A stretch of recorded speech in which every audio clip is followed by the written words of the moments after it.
Tensions over the war in the Middle East continuing to grow on U.S. college campuses. Today, Columbia University canceling in-person classes and police arresting dozens of students at Yale University as well. The protests at the Ivy League schools coming hours before the start of the Jewish holiday Passover this evening. And while demonstrations from both sides of the Israel-Gaza issue continue throughout the day, faculty at Columbia staged a walkout to protest the university's actions related to free speech issues. Our James Ford is live at the Morningside Heights campus with the latest on this. James.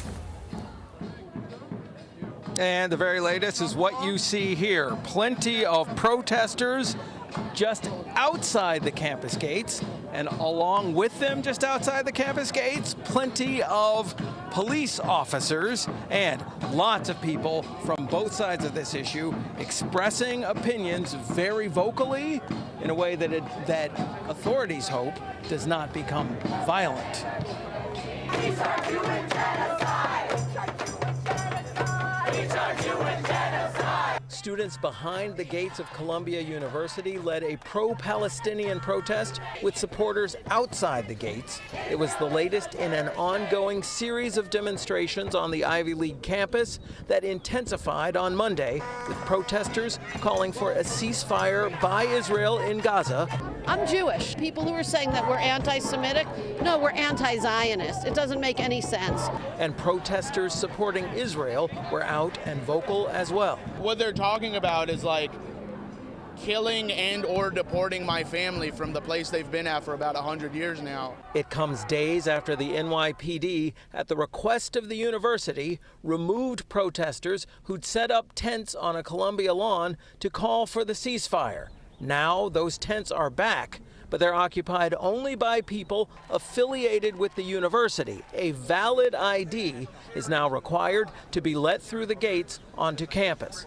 NYPD leaders on Monday pointed out that officers remain off campus, ready to enter onto the private property only by request. 6 members of Congress came to Columbia. 4 Democrats, Gottheimer, Goldman, Moskowitz, and Manning, toured campus, they said, to ensure students are safe during Passover this week. And 2 Republicans, D'Esposito and Lawler, also came, condemning protests on campus. And there on Monday, all classes met remotely, and the people teaching them walked out all at once with a message for the university's president and administrators. We condemn, in the strongest possible terms, the administration's suspension of students engaged in peaceful protest and their arrest by the New York City Police Department.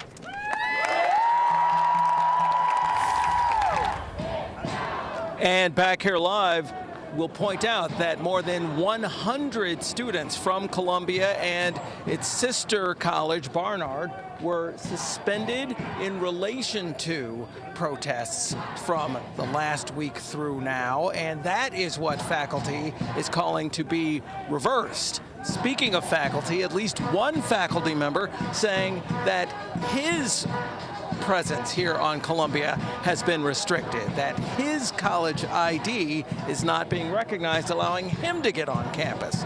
Clearly an intensifying situation that we'll talk about further on the Pix 11 News at 6 o'clock. Right now, reporting live from a very boisterous scene just here outside the university gates. I'm James Ford, Pix 11 News. All right, thank you, James.